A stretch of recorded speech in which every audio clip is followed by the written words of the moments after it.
Thanks for listening to the Unscripted Dreams podcast. If you enjoyed the show and want more, please join us on Patreon for exclusive episodes and videos.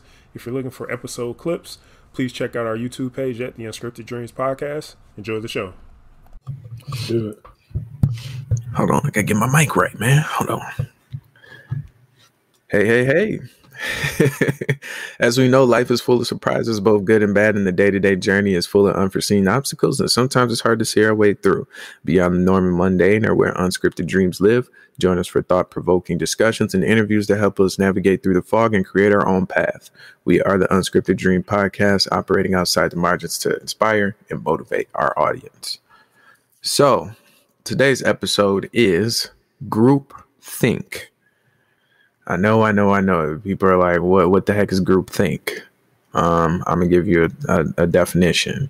It's a psychological phenomenon that occurs within a group of people in which the desire for harmony or conformity in the group results in an irrational or dysfunctional decision-making outcome.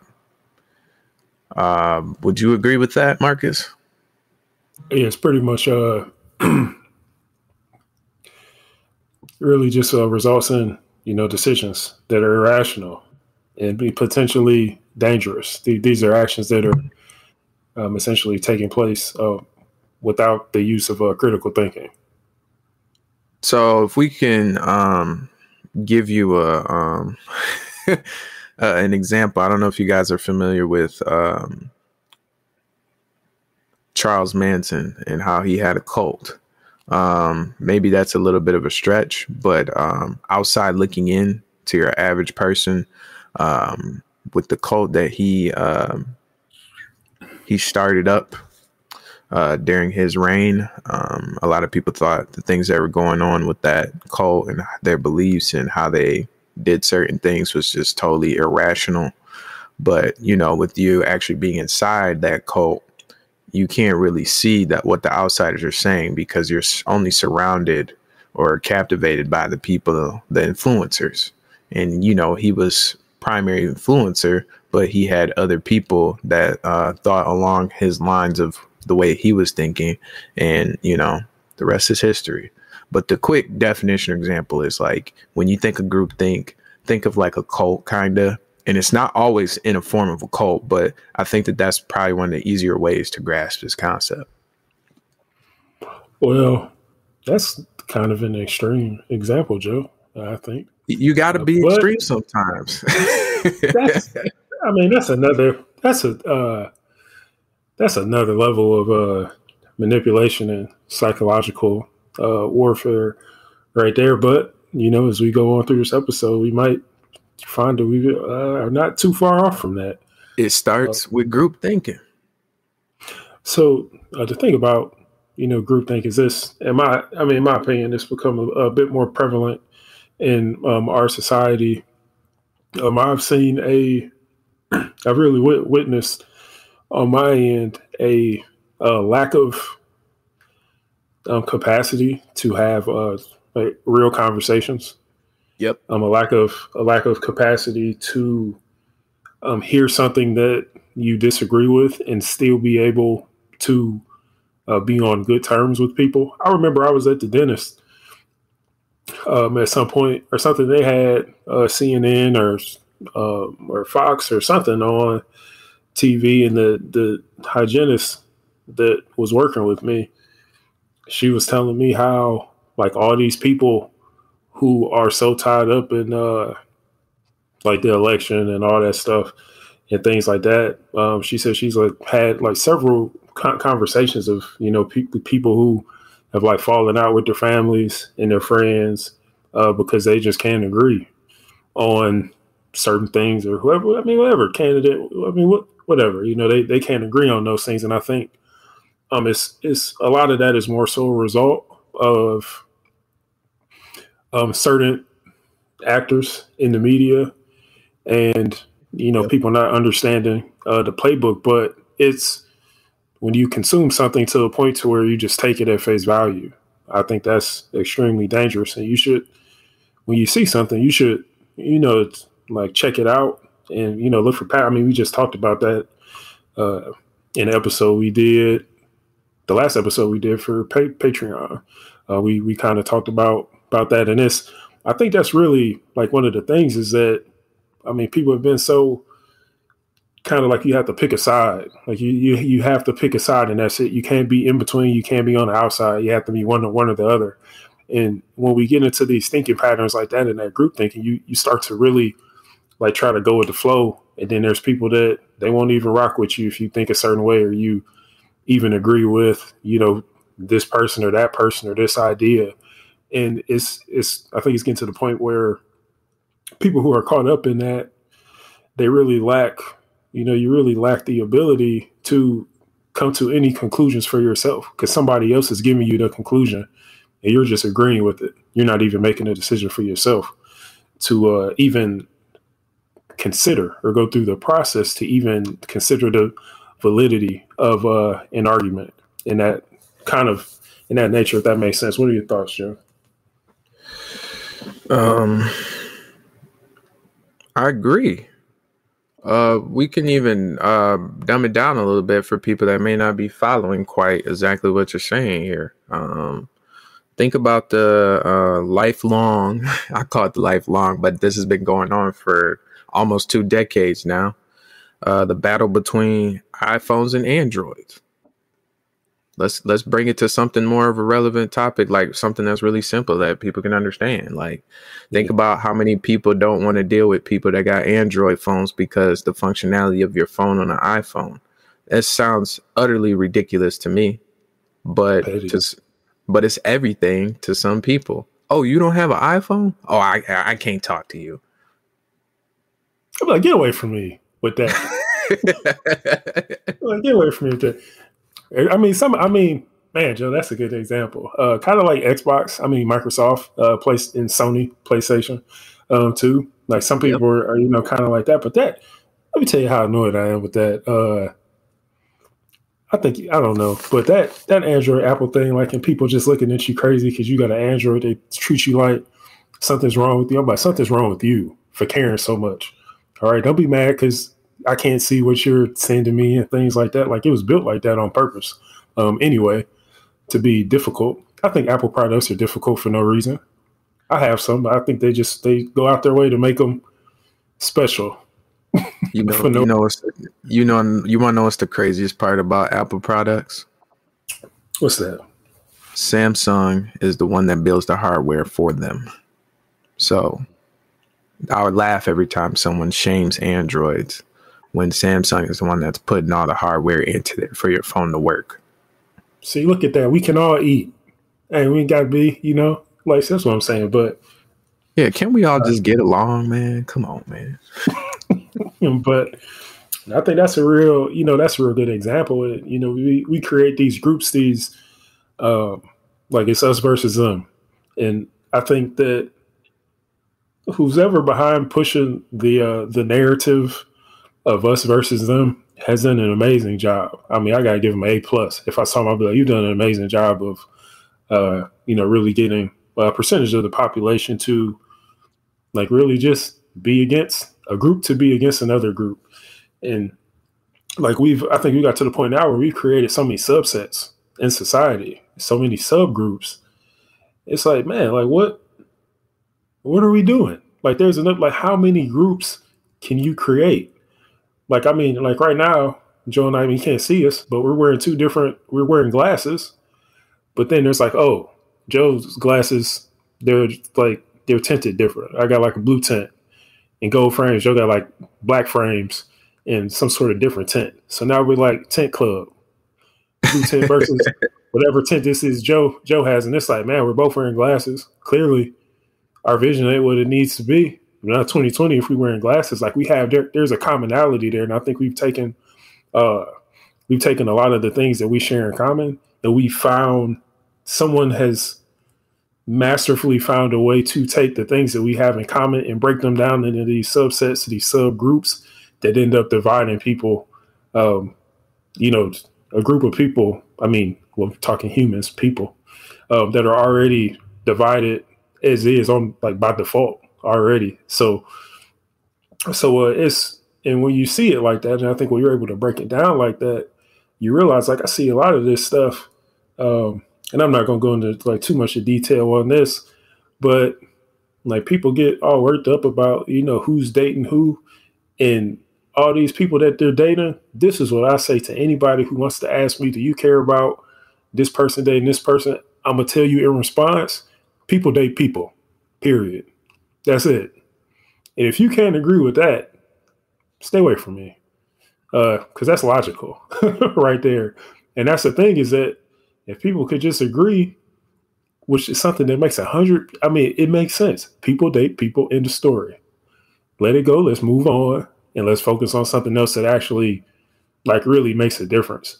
But I think people just, you get caught up in stuff. And that's what I'm saying. Like we take these things that should be relatively simple, basic at face value, and we create all these groups. We create 20, 10, 15, 20 different groups of this. So you just continue to further divide people. And it's really become it's really evident in our society today because people are grasping. They're grasping for something that is just to be different. And they're looking for ways to where they feel like their voice is being heard and people are feeling like they're outcast. But that's because so many groups have been created.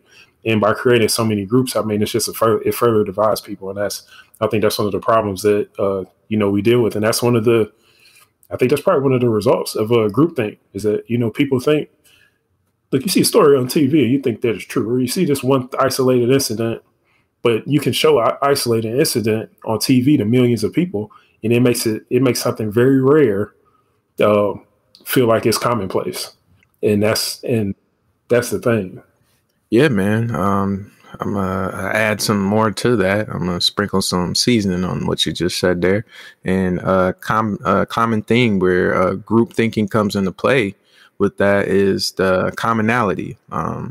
This is how these groups are formed. And one common thing or element of group thinking would be stereotyping, like Marcus is talking about. I mean, he kind of danced around the whole thing, but stereotyping is a commonality of how these things come about. If you think about, a Black community, I'm only speaking on behalf of Black community because I'm Black. OK, so I know that there's certain things that that you can't change our minds on just because of how certain other cultures act. And we all have a whole notion of how other races act. That's not always true. And I know better than that. But it's no different than you being Caucasian or Indian or, Chinese, Japanese, whatever, whatever you are, you have a pre-notion in the back of your brain of how a certain race or a person outside looking in is going to act based off of how they look. And that's never the case.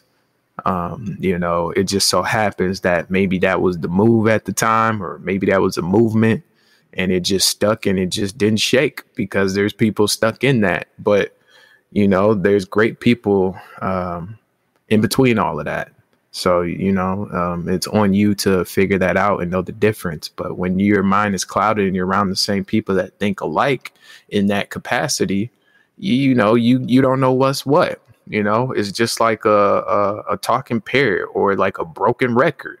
If you hear the broken record enough times or you watch the movie enough times, you're going to know everything by heart. And little do you know that you're going to start incorporating that in your brain and your everyday activity.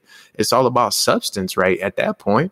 So what kind of substance are you taking in, So stereotyping is a big one. I just don't want to be specific about stereotyping because I'm not trying to offend anybody, but stereotyping is one that you really have to look out for. And that's a huge identifier to group thinking. There's no right or wrong way of stereotyping, to be honest with you. But I think that with stereotyping, you also need to be sensitive in the fact of when you're doing it and when you're thinking of it, because you don't know how offensive it is to the other side. Well, the others, yeah. See, the other side. That's us and them. But I guess one of the questions I'd have for you, Joe, is that do you think critical thinking is decentralized in our society? Hell yeah. What? Yes. You see that in the media on the news, man. And what I mean by that is I could say something so simple as far as when you turn on the television, there's certain things that you see that you probably shouldn't even see. And to be honest with you, I feel like it's rotting our brain even more just because we assume that things are a certain way. But if you were there on where the live footage is going down, you realize that what you saw on TV is not a huge representation of what's really going on. It's either over representation or it's under. It's never what it really is until you actually get there.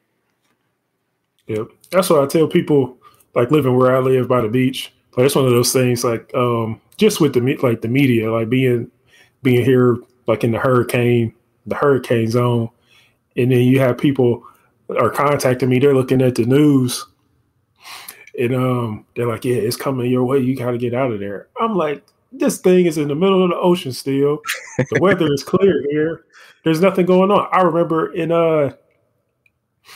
Texas when that stuff was going on and things were freezing. And they just like creating all this panic. And then I called my brother to check in on him.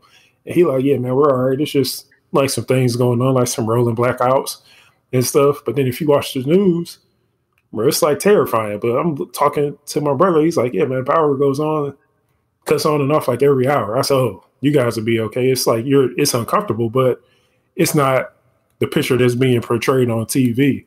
And that's the thing. And this brings me to another story I'm going to get into right now because I did math. All right.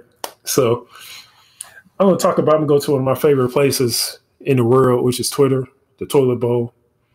And they're pretty big with group thinking, bro. I will admit that much. So I'm going to break this down and I hope it makes sense.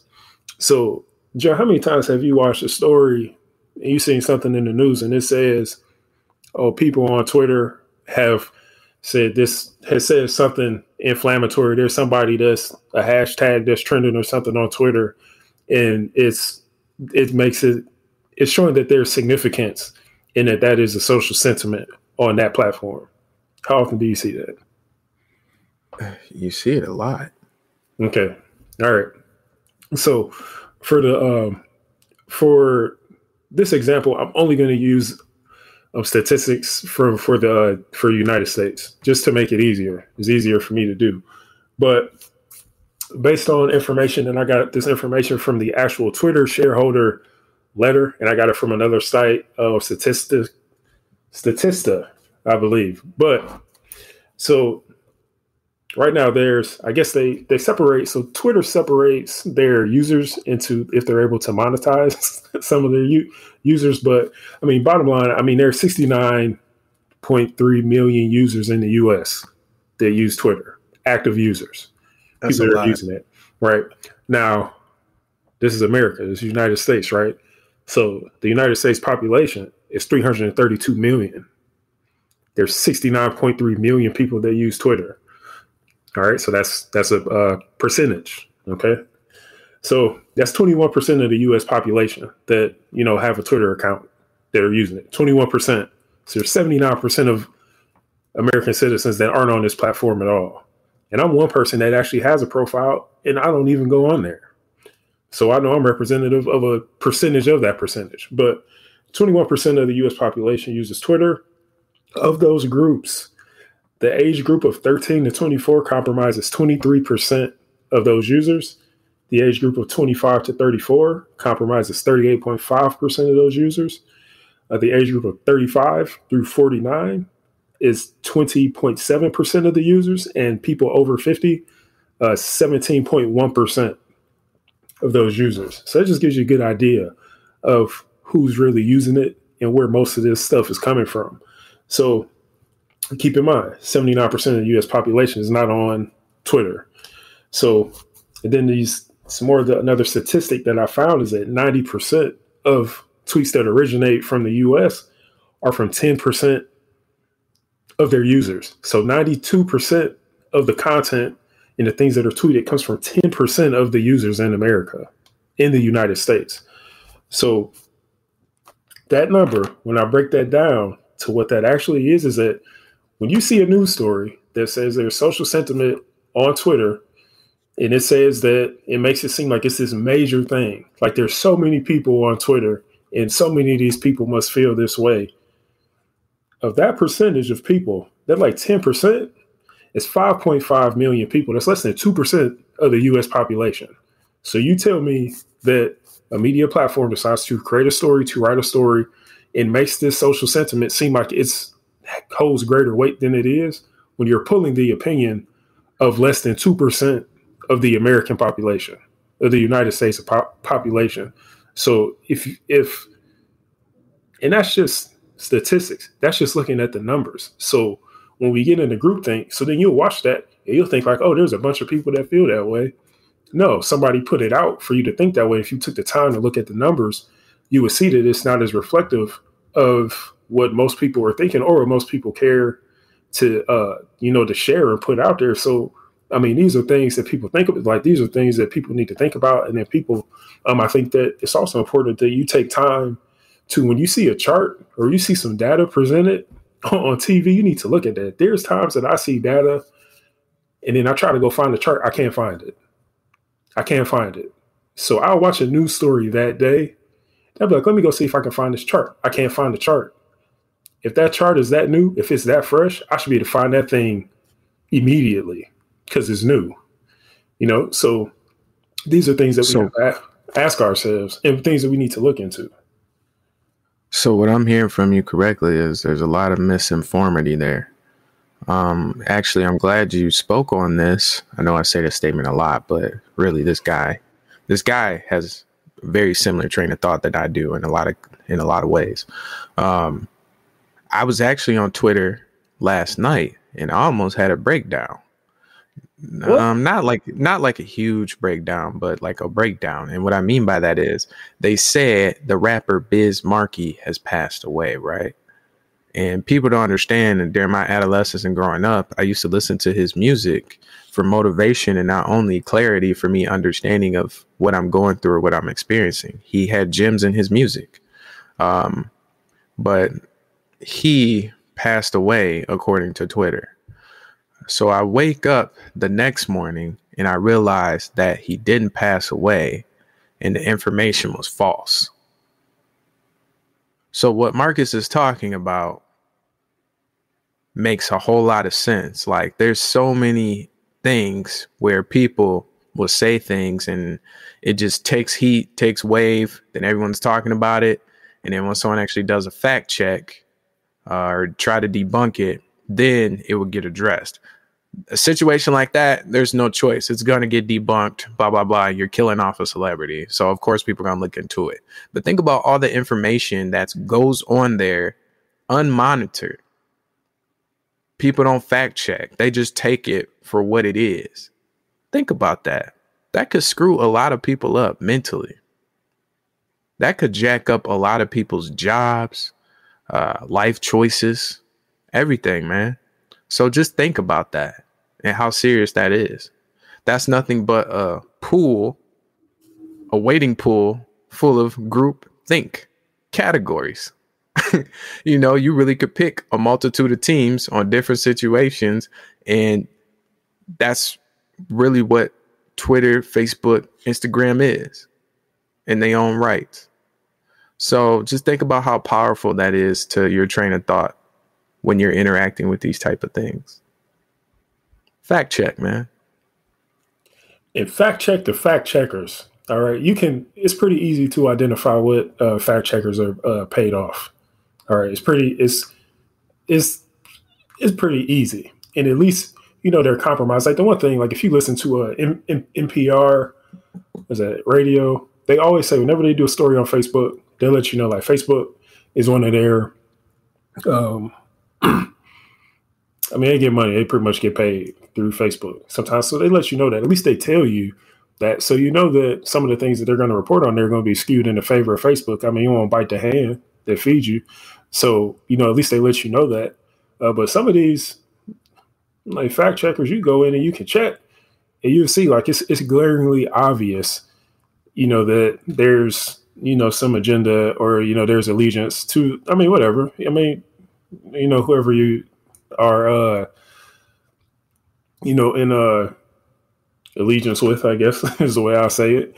But I mean, these are things that you have to look at. And if, like I said, if every piece of news that you consume and everything that you watch is something that you agree with, something's wrong. There needs to be, this is why, you know, legal defenses, like lawyers, they have like counter arguments. Like when they're preparing for a case, they do, like it's part of how they prepare for cases. They do counter arguments. So they get, you know, like a set of reasons, you know, to put forward to oppose the idea or theory, you know, and that's part of how they build their case. You know, you have to have these arguments. That's healthy. Like what legal team sits there and prepares and like, yeah, oh, that sounds good. I agree with everything you said. Like, no, you need to be prepared for what's going to come at you on the other end.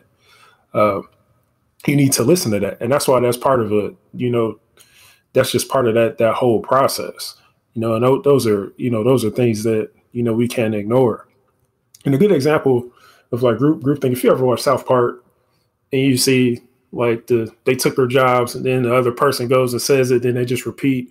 Or there's a scene where they're like all sitting up. Or there's the one where they're all like outside of City Hall and the mayor's talking to them and all they're doing is like, they're like rabble, rabble, rabble, rabble, rabble, rabble.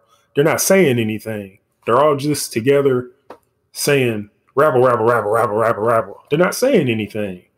And then one person says something and then somebody's like, oh, well, yeah, oh. It's the same thing with like, you know, people that riot and do stuff like that. Like one person smashes that window, then the other person just comes up because they think it's okay and they're acting, you know, impulsively and they're not thinking stuff out. You just see somebody else doing it. You just copy. You just kind of copy that. But I guess maybe the last thing I say is I was reading. This is a while ago. I read this, but it was these series of interviews with Noam Chomsky, and he's, if you're not familiar with who he is, he's an intellectual. I don't want to boil him down to that, but I mean, he did quite a lot. But he talked about the concept of the atomization of people, and that's really what I think he was getting at in the context in which he discussed it. Was that, you know, keeping people apart so they don't figure things out and have discussions. You know, and I think that's a real thing. And I think that's where we're at.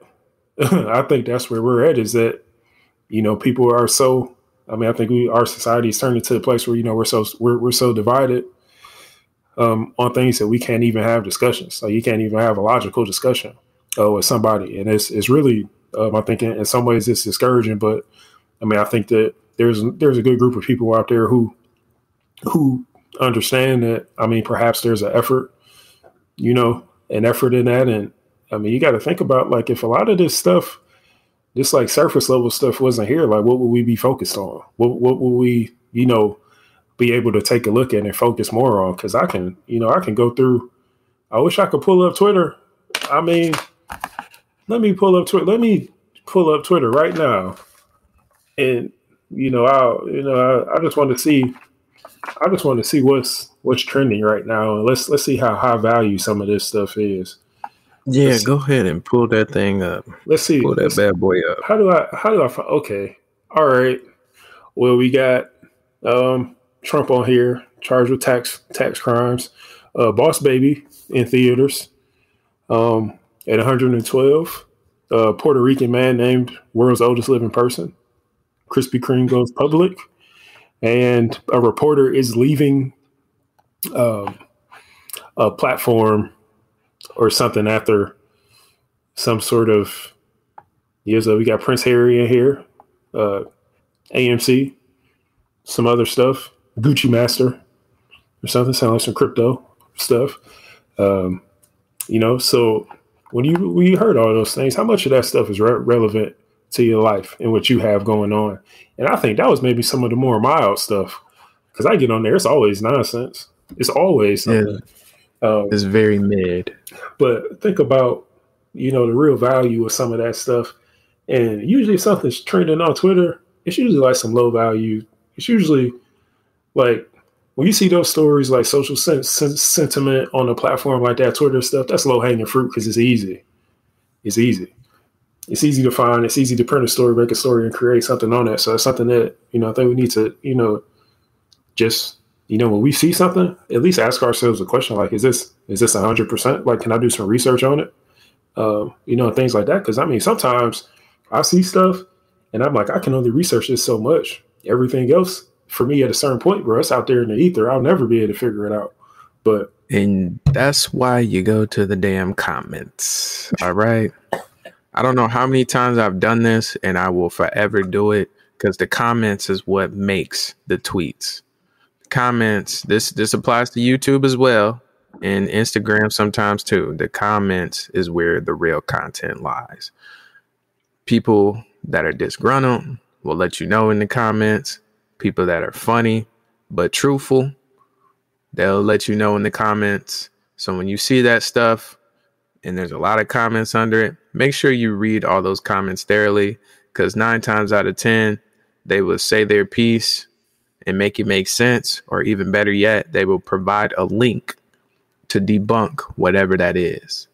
I'll give you a quick example. Somebody probably stole content from someone else's page and posted it as their own, and it blew up because all these people didn't know that this was someone else's content. Yeah. Then give it less than an hour, somebody gonna comment under that and it was like, what about this page? You got this content from here. And then they make sure that that date of that posting is there too, and the time frame, to let people know that this is an imposter. So read those comments, man. No matter what content you're looking at. That's how I found out about the Bismarcky thing. Like, I was looking at all the different posts and I was like, why is there so many posts on this? And then, people, said that, he's still breathing. So, very important to look at, man. Like we said, fact checked as well. You can never go wrong with fact checking the person that's, delivering the message, you're going to do that to your buddy, right? Like, oh, where'd you hear that from? How come you can't ask these people that? You're going to take that for face value because they got over 1 million followers? Get out of here. They're no more significant. Actually, they're less significant than the person that you talk to every day, whoever that may be, that you would fact check. So if you're going to fact check people in your circumference that you're within hand's reach of, how come you can't do that to somebody that has a status on an electronical device? Okay. How come you can't fact check them? You know what I'm saying? You sound crazy if you don't. So. Yeah, I guess the thing, what's funny, I thought I was done talking. The thing is, when there's somebody popular that posts, like say I post something, like whose interest am I really, posting for when I post something? I don't think you really have to think about that. But when it's somebody who has a lot of followers, I think you even have to be more scrutinize that on a different level, because it's like, well, why? Like, who's paying you? Who are you incentivized to post for? Because there's just more involved in that. And if someone has that status, then there's somebody that's willing to pay them to do something, or they're working in the interest of somebody else because they had a game of attention platform at that point. Yeah, so that's just something you have to think. But that's it, because I was about to go into like 1-dimensional and 2-dimensional, 3-dimensional thinking, but that's in space right there. So I'm not even gonna get into that. But hey, if you're listening, definitely look into that if you enjoyed this discussion. But no, that's it, man. I think I'm spent. I'll spend on this. Yeah, before we start talking about some next level stuff that's beyond our level of existence, this guy can go on and on about encounters of the third kind, encounters of the fourth kind, and all that type of stuff. Nah, I'm just kidding. We ain't talking about aliens for real. But it's a joke, man. But yeah, when you think about group thinking, literally, man, you just got to be mindful of that. Like the people or the circumference that you surround yourself in, that you are like-minded.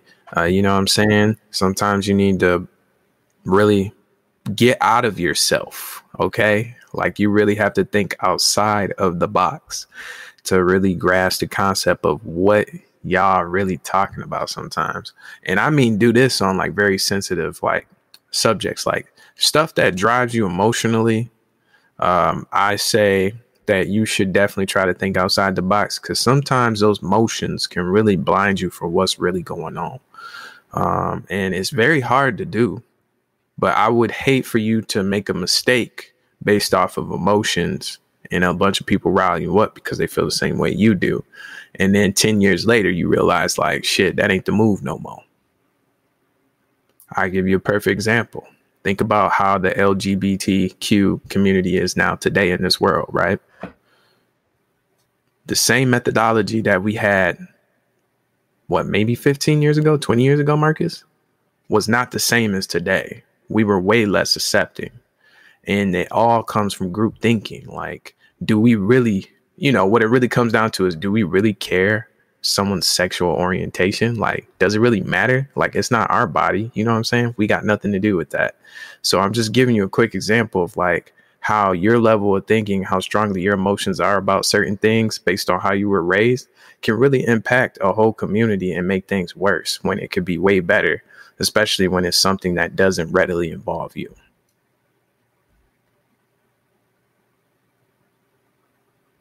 Yeah, I mean, I'm gonna let that marinate. Yeah, I mean, yeah, people date people. That's what I said, man. You divide it. You sit there, and you divide it, and you try to break it down. And it's not that complex. It's because you allow people to add complexity on something that's very simple. Super simple. You allow people to add complexity on that. And that's why I didn't get into naming any groups or anything like that or any of that stuff. We're trying to stay neutral as possible. I get it. But it ain't about that. And that's what it is that you put a label on something, you further go ahead and you divide it. And that's what that does. And, that's why I don't. Personally, I try not to get involved in a lot of that stuff, because all it does is just, it further pushes us. And it reinforces that same kind of thought. And for me, I try to get around people who aren't on that stuff, and that's really my goal. And, if I get to that point, it might be only like 10 people that I'm able to be around, but that's all right, because that's quality. But I mean, there's a life to be lived outside of all these labels. There's a life outside of that. But a life outside of that might be a life away from the other 7 billion people on the planet. That might be a life away from that. So, I mean, that's the thing. So, I mean, it's a decision we all have to make. But, I mean, you can find people that are on some, that are on like a different lane of thought, and it's possible. But you have to realize, I think the one thing you have to realize is that a lot of people are susceptible to a lot of the narratives that are being pushed around. You're susceptible because you don't know any better. I mean, I remember being in high school and they're skipping over the critical thinking problem, like the questions in the books. I remember us intentionally skipping over those questions. So, I mean, it's things like that. But once you start to activate that part of your brain and you start thinking in a different capacity, you realize there's different avenues that we can take. And that just because something's on TV, just because somebody popular is having a discussion about something and a lot of people are receptive to it, like, I'm not a lot of people. You know what I'm saying? Like, I'm me, so it's, I think that's the thing, where it's okay. Like, it's all right to be, a little different. I think you just have to come to terms with, some people are going to think the way they think and you're going to think the way you think. Mm-hmm. And I think we each have to, like, you can respect people for their opinions and what they have, and you can respect it and you can keep distance from them too. And that's the thing is that, we have options. It's just a matter of if we execute on the options that we have and how much time are we going to spend on things that, really don't. I mean, it's no good. They really don't serve us. So, I mean, I'll see, I thought I was going to shut up. I was done, but now for real, I'm legit done now. So you really, cause I got another one for you. Okay. So I got another one. This one is stemmed from, social media as well. I was looking at earlier today about Twitter, and this one's actually funny to me. I think this one would be hilarious for people. So this one girl is complaining about her best friend's boyfriend and what he did with his own money. Red flag already, right? But so since the pandemic happened, right? Allegedly, I guess this guy had 64K saved up in his 401k. Okay. Why is that her business and why she knows that? I have no idea. That's already a problem. Then she says that he never got a job and he's still chilling. Okay. Then she takes a step further and says that this man bought a 2012 Challenger, you know, and everyone knows that Challengers, they're affordable. But he bought like a 2012, so it's more than affordable. But she made it seem like he spent $64,000 on a 2012 Challenger. If you look at the comments, everybody's like, dang, like I would never pay $64,000 on a Challenger. If you read between the lines, bro, and you do your research, them cars ain't worth that much, bro. Like they're not. Even when they came off the thing, hot and ready in 2012, they weren't that much money as far as 64K. I don't think the Hellcat was around at that time. So that's already a problem to me because it's like you're counting this man's money. Like, what is your dealings with this man? You know what I'm saying? Like, it's that whole group thing. Like, everybody just ganged up in the comments and just was counting this man money and his figures. And at the end of the day, it's his money. He can do whatever the hell he wants with it. He worked his ass off to get that money, and he's entitled to doing it and spending it however he wants.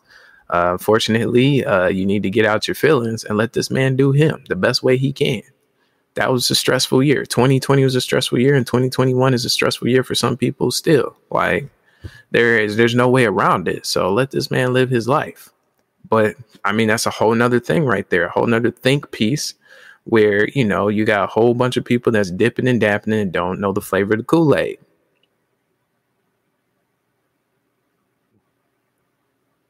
Yep. Yeah.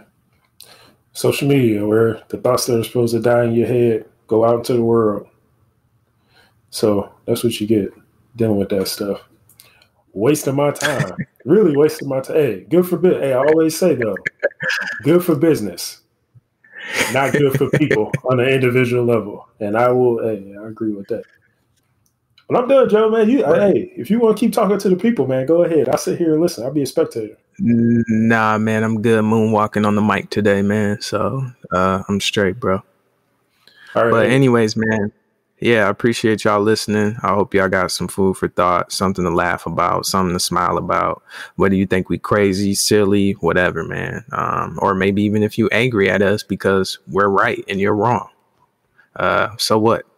Keep listening. Take care. Be safe. Later.